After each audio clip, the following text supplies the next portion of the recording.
Hello friends, എല്ലാവരും കാത്തിരിക്കുന്ന കളങ്കാവൽ എന്ന സിനിമയുടെ ബുക്കിംഗ് എങ്ങനെ പോകുന്നുണ്ട്? ബുക്ക് മൈ ഷോയിൽ നല്ല രീതിക്ക് തന്നെയാണ് ബുക്കിംഗ് പോകുന്നത്.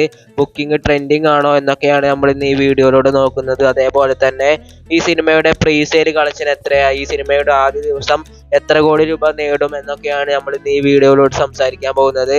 അപ്പോൾ വീഡിയോ ആദ്യം മുതൽ അവസാനം വരെ കാണാൻ ശ്രമിക്കുക. അപ്പോൾ വിനായകൻ നായകനായി, മമ്മൂട്ടി വില്ലനായി, ജിതിൻ കെ ജോസ് സംവിധാനം ചെയ്ത് കഴിഞ്ഞ കളങ്കാവൽ എന്ന സിനിമയുടെ റിലീസ് ഡിസംബർ 5-ാം തീയതിയാണ്.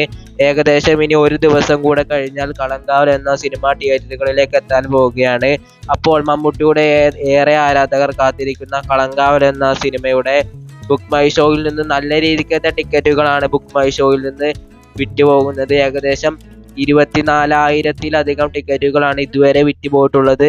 ഇനി സിനിമ ഇറങ്ങാൻ വെറും ഒരു ദിവസം മാത്രമേ ഉള്ളൂ. ആ ഒരു ദിവസത്തിനധികം മിക്കവാറും ഒരു 35,000 ടിക്കറ്റുകളെങ്കിലും ബുക്ക് മൈ ഷോയിൽ നിന്ന് റിലീസിന് മുമ്പ് വരെ വിറ്റുപോകാനുള്ള നല്ല രീതിക്ക് ചാൻസ് കാണുന്നുണ്ട്. പിന്നെ ഇതിൻ്റെ പ്രീ സെയിൽ കളക്ഷൻ എന്ന് പറയുന്നത് 1 കോടി കടക്കുമെന്ന് ഏകദേശം ഉറപ്പിച്ചിട്ടുണ്ട്. ഒരു 99% ഇതിൻ്റെ പ്രീ സെയിൽ കളക്ഷൻ 1 കോടി രൂപ കടക്കുമെന്ന് തന്നെയാണ് കരുതുന്നത്. അതേപോലെ തന്നെ സിനിമയുടെ FD കളക്ഷൻ, ആദ്യ ദിന കളക്ഷൻ എന്ന് പറയുമ്പോൾ ആദ്യ ദിന കളക്ഷൻ ഒരു 5 കോടി രൂപയെങ്കിലും പ്രതീക്ഷിക്കുന്നുണ്ട്.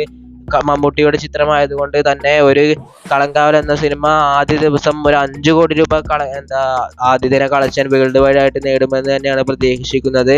പിന്നെ സിനിമയ്ക്ക് ഒരു ഹെവി പോസിറ്റീവ് അല്ലെങ്കിൽ ഒരു പോസിറ്റീവ് വന്നു കഴിഞ്ഞാൽ സിനിമ ഒരു ഹെവി പോസിറ്റീവ് വന്നു കഴിഞ്ഞാൽ സിനിമ ഒരു 100 കോടി നേട്ടം, മമ്മൂട്ടിയുടെ ആദ്യത്തെ 100 കോടിയായി കളങ്കാവൽ മാറുമെന്ന് തന്നെയാണ് പ്രചരിക്കുന്നത്. അപ്പോൾ കളങ്കാവൽ എന്ന സിനിമയുടെ റിവ്യൂ ഉണ്ടാകും, കാണാൻ മറക്കേണ്ടതില്ല. അപ്പോൾ ചാനൽ ആദ്യമായിട്ട് കാണുന്നവരാണെങ്കിൽ ചാനൽ ഒന്ന് സബ്സ്ക്രൈബ് ചെയ്യാനും